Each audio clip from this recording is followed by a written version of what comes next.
So I retired in '04. My daughter went in the Army shortly thereafter, and then my son, after he graduated from high school, he joined the Marine Corps. And he was consequently killed in action in Afghanistan in 2008.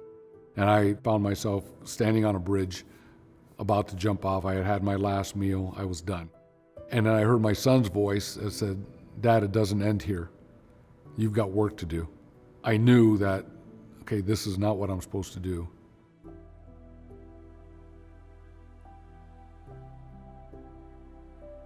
My name's Mike. I served in the Marine Corps from 1981 to 2004. I served in a number of MOSs, starting with dispersing on active duty, then light armored infantry and counterintelligence in the reserves. I joined the Marine Corps because my father was a Marine. I just always felt that I was drawn to the Marine Corps. I was at a training exercise in Yakima here in Washington. They flew our unit up from Camp Pendleton.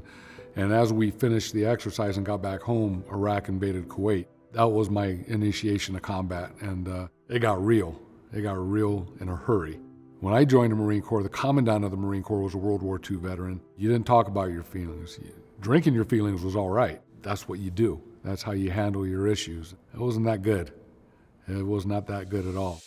The first time that I sought mental health treatment, it was terrifying. In Team Rubicon, I met a couple guys who had talked about Save a Warrior. My thought was, yes, I'm down. I'm going to go down there and help.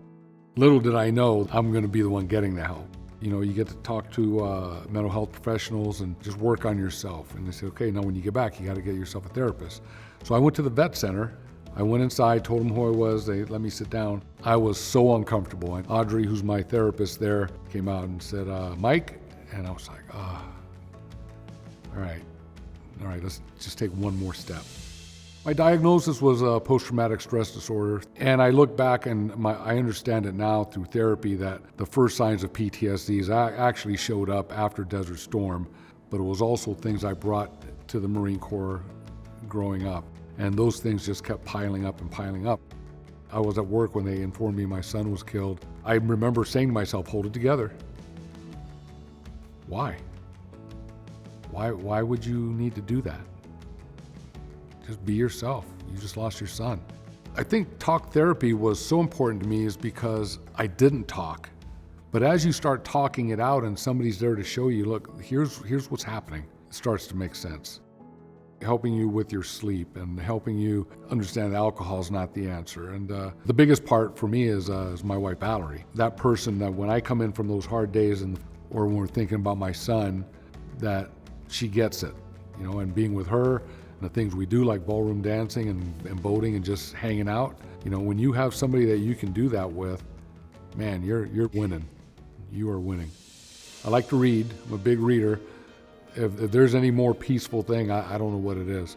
I got my master's in social work precisely because I did not want anybody, but especially veterans and first responders, to end up where I ended up. And if I can help, then I'm doing that. There's a lot of us out here been through this, and there's a lot of us who've gotten to the other side. Come on with me, let's do that.